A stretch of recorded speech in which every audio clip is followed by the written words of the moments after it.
ପାର୍ବତୀ ବୋଲନ୍ତି ଆହେ ଉମାପତି ଆସିଛି ଆଜି ଜାଗର। ଏ ପୂଜା ମହିମା ବୁଝାଇ କହିବ ଶୁଣିବାକୁ ମନ ମୋର ମହେଶ୍ୱର। ପୂଜା କେମନ୍ତ ପ୍ରକାର ମହେଶ୍ୱର। ପ୍ରଥମେ ଏ ପୂଜା କିଏ କରିଥିଲା କହିବ ମୋତେ ବୁଝାଇ। କି ଫଳ ମିଳିଲା ତାହାର କହିବ। କରିଲା ଏହା କିପରି କହିବ କି। ସଂଶୟ ମୋହର ଦୂର କରିବ କି। ଅପୂର୍ବ ଏକଥା ଶୁଣ ଗୋ ପାର୍ବତୀ ପାପିଷ୍ଟ ନିଷାଦ ସେହି। ଶିବରାତ୍ରି ଫଳେ ମୁକ୍ତି ଲଭିଲା ଗଲା କୈଳାସ ସେହି ମାହେଶ୍ୱରୀ। ପ୍ରଥମେ ଜାଗର କରି ମାହେଶ୍ୱରୀ। ଘର କାନନରେ ଶବର ପଲ୍ଲୀଏ ରହିଥିଲା ସେ ତ ଏକ। ଶାର୍ଦୂଳ ଶବର ମୁଖିଆ ତାହାର ମହାପାପୀ ଅଟେ ସେ ତ ଶୁଣ ସତୀ। ପଶୁ ପକ୍ଷୀ ମାରେ ନୀତି ଶୁଣ ସତୀ।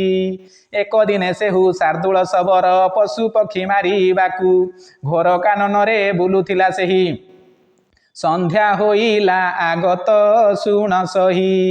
ମେଘ ବର୍ଷା ହେଲା ତହିଁ ଶୁଣ ସହି। ପାଖେ ଥିବା ଏକ ବେଲ ବୃକ୍ଷ ତହିଁ ସେହି ଶବର ଦେଖିଲା। ବରଷା ଦାଉରୁ ରକ୍ଷା ପାଇବାକୁ ବୃକ୍ଷର ତଳକୁ ଗଲା ପ୍ରାଣ ସହି। ରହିଲା ସେଠାରେ ଯାଇ ପ୍ରାଣ ସହି। ଏହି ସମୟରେ ତାହାରି ନିକଟେ ବାଘ ପହଞ୍ଚିଲା ଯାଇ।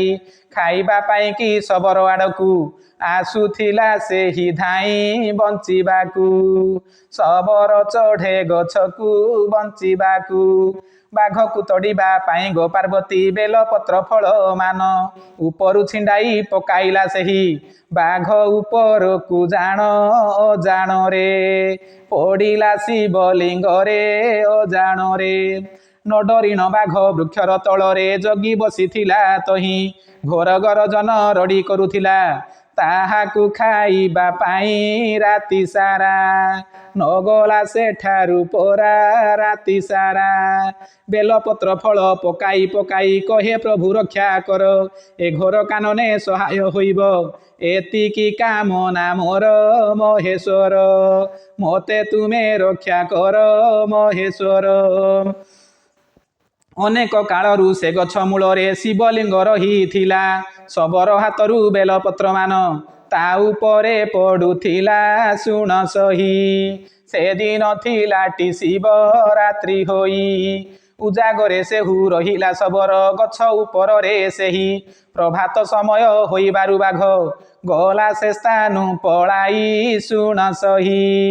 ଶବର ବଞ୍ଚି ଗଲାଟି ବୃକ୍ଷ ପାଇଁ। ବୃକ୍ଷ ପାଇଁ ମୋର ଜୀବନ ରହିଲା ଏକଥା ଭାବିଣ ସେହି।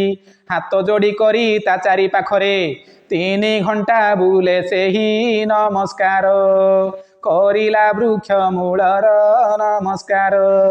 ଯେଉଁଠାରେ ଶିବଲିଙ୍ଗ ରହିଥିଲା ସେଠାରେ ଶବର ଯାଇ ସାଷ୍ଟାଙ୍ଗ ଭାବରେ ମୁଣ୍ଡିଆ ମାରିଲା ବୃକ୍ଷେ ଧନ୍ୟବାଦ ଦେଇ ପ୍ରାଣ ସହି।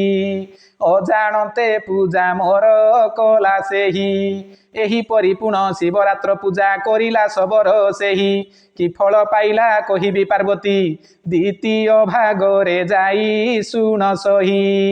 ତୁମକୁ କହିବି ମହି ଶୁଣ ସହି।